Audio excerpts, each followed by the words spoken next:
So we did our role play based on Miller and Guerin's Racism in the United States, Implications for the Helping Professions. And we highlighted targeted and agent identities and their different development phases pertaining to racial identity. So the setting of our role play is an unemployment support group, and we're in our second meeting. The group was organized by an unemployment agency as an invitation for people to seek support, and there's no facilitator. I'll explain our roles. Katie will be playing a white woman from the US. She'll be exemplifying the second phase of agent identity, which is the phase associated with taking privileged status for granted. And she'll be moving to level 4 of agent identity, which is associated with feelings of guilt and shame in connection with one's privileged position. And Jamie will exemplify Katie's internal dialogue. Then we have Shihan, who will be playing a Chinese woman who's just immigrated to the US, and she'll be portraying phase 1 of targeted identity, which is associated with the awareness that one is somehow different. And you'll see her moving to phase 2 of targeted identity, which has to do with the admission of one's targeted status. And Jen will be playing Shihan's internal dialogue. Finally, Andre will be playing a Latino male, and he'll exemplify phase 7 of targeted identity, which is the social activist phase, and it's associated with being committed to working for social justice, and I'll be playing Andre's internal dialogue.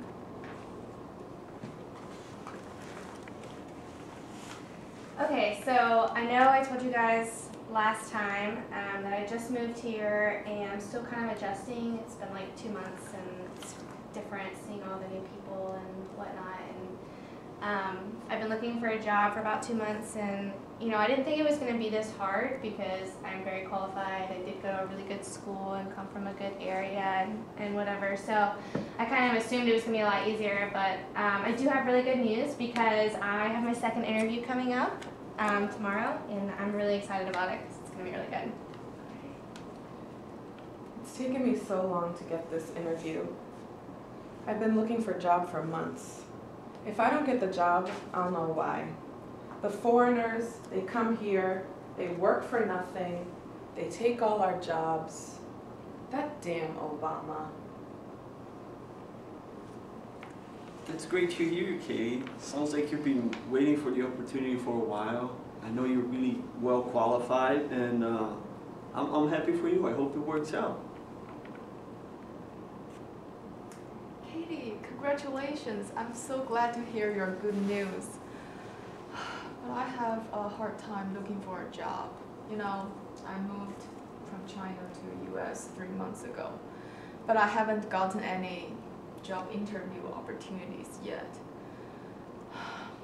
It was never a problem for me to get a job when I was in China, but now, oh my, it's so hard. Yeah, why is it so hard?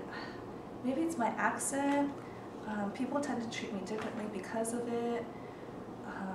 I don't know. Maybe I should go back to China. It's easier there.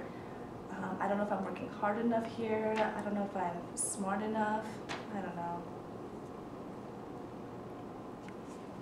Shihan, I'm really sorry to hear that. I've been here for a while, but I still remember what it's like to have just gotten here, have to learn the language, get used to the food, and the people are different, and there's so much to get used to, and at the same time you're trying to find a job, and not getting that job makes it even worse. I'm really sorry to hear that. There's nothing you can do to prepare for something like that. I'm feeling compelled to bring up race, but I don't think my group is ready to hear it yet. Yeah, I'm sorry too. I can't believe that you're going through that. Well, what do you expect? You should have stayed in your own country. You don't belong here. You don't even speak the language. I'm so sick of you people and all your complaining. So Andre, how about you? How's your job search been going? I'm still looking for the job. The one thing that I don't think I mentioned to you guys was exactly how my getting fired went, but I worked for 10 years for the same company, and then one day, halfway through the morning, my boss shows up in my office, and he starts out by saying "Buenos dias, Andre," which to me was already kind of weird. He has a horrible Spanish accent. He's not the type that I would expect to be making friendly statements towards me, and it sounded so fake. But anyway, I went in and he told me that times were tough, the company was running short of money, and he was going to have to let me go. And he also said that I should be the one that will bring the news to my 4 other workmates. And in his words, they were, you know, my kind of people, so I should be the one that would go bring the news to them. I'm still confused. I'm not sure what happened there. I do know why we got laid off. The 5 of us are Latino. We represent the other in American consciousness. Times are tough right now. And in these rough times, it's always the other who's going to be more likely to be laid off. This is why I'm feeling immense solidarity for Shihan and her plight to find employment. The truth is, it's really hard for everybody right now, but some of us are playing the video game of life on the ultra-hard setting. We're not looking for special treatment, just fair treatment. I really hope that my group is going to come toward this understanding as we have more meetings. So yeah, that stinks. There was 5 of you that got laid off? Damn Mexicans. You're nothing but a bunch of lazy shits. You show up late to work, you don't do your job, and then you wonder why you get laid off? Andre, I'm so sorry to hear that. But I still don't understand why I can't even get a job interview opportunity. You know, one of my white friends also applied to the same job and she got it. Even she knows that I'm more qualified than she is. It's so weird. I'm so confused.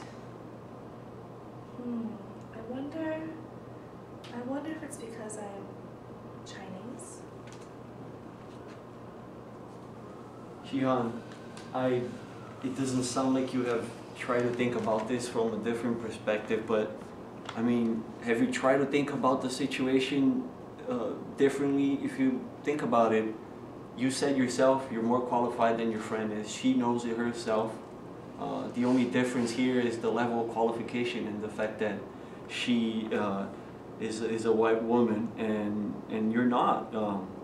I mean, don't you think that on paper, maybe the HR department looked at your resume, saw a name that to them is obviously foreign, and that might have had a little influence. Andre, what do you mean? Do you mean American employers treat me differently? Well, you know... No. We're not turning this into a race issue. This is nothing to do with race. I couldn't find a job for 2 months either, remember? So I don't understand how you think this has anything to do with that. I've been a victim as well, so we're not, no.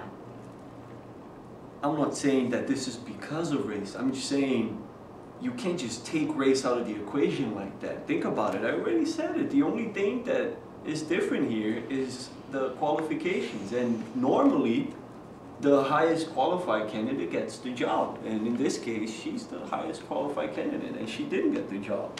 Somehow, that happened. It seems like this is one of those cases where they're gonna say that they chose a person that was a better fit for the company, and we're really never gonna know what that really meant. It's still, it's really unfortunate. Okay, well, it seems as if you guys are starting to turn this into an anti-white racist group, which is not what I signed up for. I thought we were going to talk about unemployment. So I have an interview to get ready for, so I'm going to go. I need help from my own people.